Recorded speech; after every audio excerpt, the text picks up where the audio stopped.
선행지수는 올라가고 있는데 성장의 바닥은 오히려 더 얇아지고 있습니다. 회복 신호와 현실 사이에 벌어지고 있는 균열, 오늘 이 숫자들을 하나씩 뜯어보겠습니다. 첫 번째 소식, 하반기 경제 전체 그림부터 보겠습니다. 7월 17일 기준 경기 선행지수가 반등 흐름을 이어가고 있습니다. 선행지수는 앞으로 6개월에서 9개월 뒤 경기 방향을 미리 보여주는 지표인데요. 건설수주, 재고순환, 금융기관, 유동성 같은 여러 항목을 종합해서 만들어집니다. 이 수치가 올라가고 있다는 건 경기 회복의 신호가 켜졌다고 해석할 수 있는 겁니다. 쉽게 말해 일기예보가 내일은 맑음이라고 알려주는 것과 비슷한 역할을 하죠. 그런데 문제는 예보가 맑음이라고 해서 실제로 맑아지려면 구름이 걷히고 바람이 바뀌어야 하잖아요.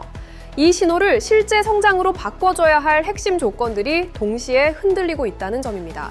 그 두 축이 바로 노동시장과 레버리지 자금입니다. 노동시장부터 보겠습니다. 취업자 수 증가 폭이 뚜렷하게 둔화되고 있고 특히 제조업 일자리 감소가 눈에 띕니다. 왜 이게 중요하냐면 경기 회복이라는 건 결국 사람들 주머니에 돈이 들어와야 완성되는 구조이기 때문입니다. 고용이 늘어야 소득이 생기고 소득이 생겨야 소비가 돌아가잖아요. 소비가 돌아가야 기업 매출이 올라가면서 또 사람을 뽑는 선순환이 만들어집니다. 그런데 지금은 이 선순환의 첫 번째 톱니바퀴인 고용 자체가 속도를 잃고 있는 겁니다.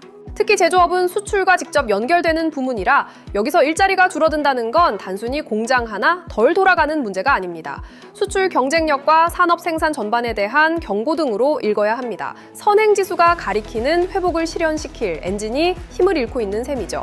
생활에서 체감하자면 이런 겁니다. 요즘 주변에서 이직하려는데 공고가 예전보다 확실히 줄었다는 이야기. 한 번쯤 들어보셨을 겁니다. 통계로 나오는 취업자 증가폭 둔화가 바로 그런 현장의 온도를 숫자로 보여주는 것입니다. 레버리지 자금 쪽도 마찬가지로 불안합니다. 신용거래융자와 미수금, 이른바 비투 자금이 빠르게 불어나고 있어요. 주가가 오르니까 추가 상승을 기대하며 빚을 내서 주식을 사는 투자자가 늘어난 건데요. 이게 위험한 이유는 주가가 조금만 빠져도 담보 비율이 깨지면서 강제 매도, 즉 반대 매매가 연쇄적으로 터질 수 있기 때문입니다. 반대 매매는 투자자 의사와 상관없이 증권사가 자동으로 주식을 시장가에 내다 파는 것입니다. 보통 하한가 근처에서 체결되는 경우가 많습니다. 개인 한두 명의 문제가 아니라 시장 전체의 낙폭을 키우는 구조적 뇌관이 되는 거예요.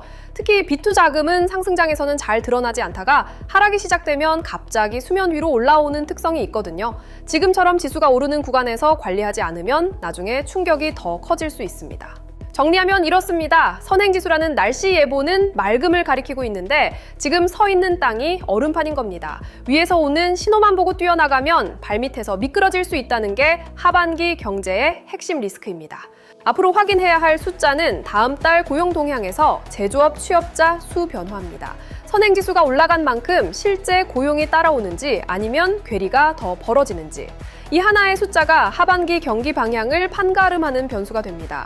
이 선행지수와 현실의 괴리가 가장 날것으로 드러난 곳이 있습니다. 바로 개별 종목 시장인데요. 두 번째 소식으로 넘어가겠습니다. 에코프로비엠 이야기입니다. 사흘 연속 주가가 빠졌는데 이 하락 구간에서 개인 투자자와 기관 외국인의 행동이 정반대로 갈렸습니다.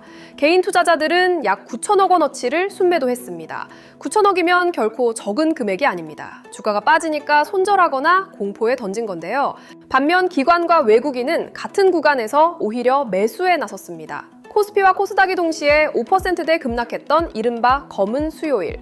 개인 계좌가 녹아내리는 동안 기관과 외국인은 할인된 가격에 담는 기회로 본 겁니다. 같은 차트, 같은 뉴스를 보면서 완전히 반대 판단을 내린 거죠. 왜 이런 차이가 생기는 걸까요? 기관과 외국인은 보통 분기 실적, 산업 사이클, 글로벌 수급 같은 중장기 프레임으로 움직입니다. 반면 개인 투자자는 계좌 수익률이라는 단기 프레임에 갇히기 쉽습니다. 마이너스 10%가 찍힌 화면을 매일 보면서 냉정하게 판단하기란 누구에게나 어려운 일이거든요. 그래서 급락장에서 개인이 팔고 기관이 사는 패턴은 사실 한두 번 나타난 게 아니라 구조적으로 반복되어 온 현상입니다. 물론 기관과 외국인이 샀다고 무조건 정답이라는 뜻은 아닙니다.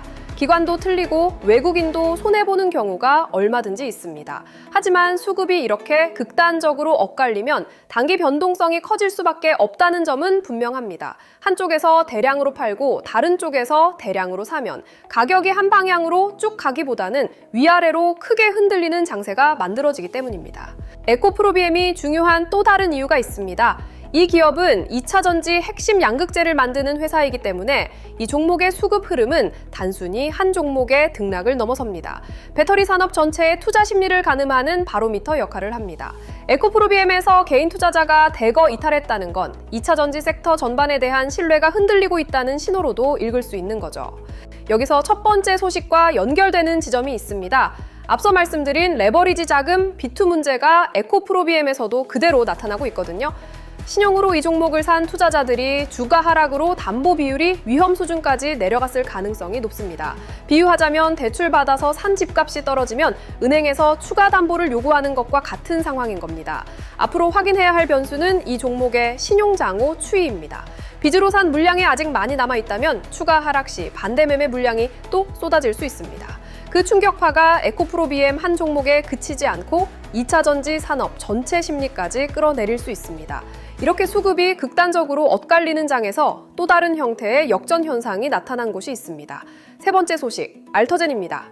최근 코스닥이 롤러코스터를 탄 와중에 숏커버링이라는 현상이 포착됐습니다. 숏커버링은 주가 하락에 베팅했던 공매도 세력이 예상과 달리 주가가 반등하자 손실을 줄이려고 급하게 주식을 되사들이는 걸 말합니다. 공매도 구조를 간단히 설명드리면 이렇습니다. 주식을 빌려서 먼저 비싼 값에 팔고 나중에 주가가 떨어지면 싸게 사서 갚는 방식으로 수익을 내는 전략입니다. 그런데 주가가 떨어지기는커녕 오히려 오르면 빌린 주식을 더 비싸게 사서 갚아야 하니까 손실이 눈덩이처럼 불어납니다. 이때 더 이상 버틸 수 없어서 급하게 매수하는 것이 숏커버링이고 이 매수세가 한꺼번에 몰리면 주가가 단기간에 급등하는 효과가 생깁니다. 알터젠은 코스닥 바이오 섹터에서 대장주 역할을 하는 종목입니다. 이 종목에서 숏커버링 움직임이 나타났고 여기에 역발상 투자 전략까지 겹쳤습니다.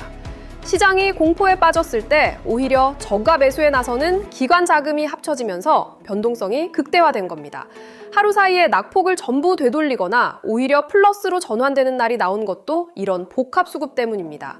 왜 이게 중요하냐면 알터젠의 주가 움직임은 바이오 섹터 전체의 방향을 가늠하는 신호탄 역할을 하기 때문입니다.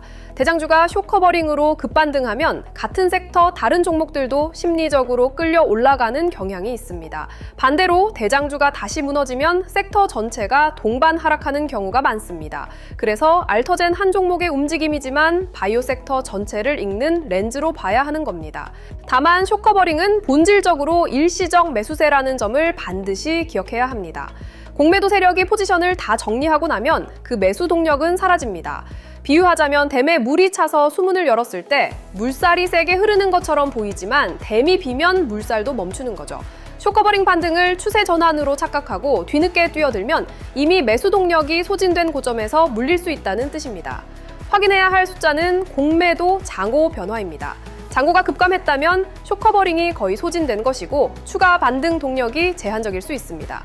반대로 공매도 장고가 아직 상당량 남아있다면 추가 숏커버링이 나올 여지가 있다는 의미이기도 합니다.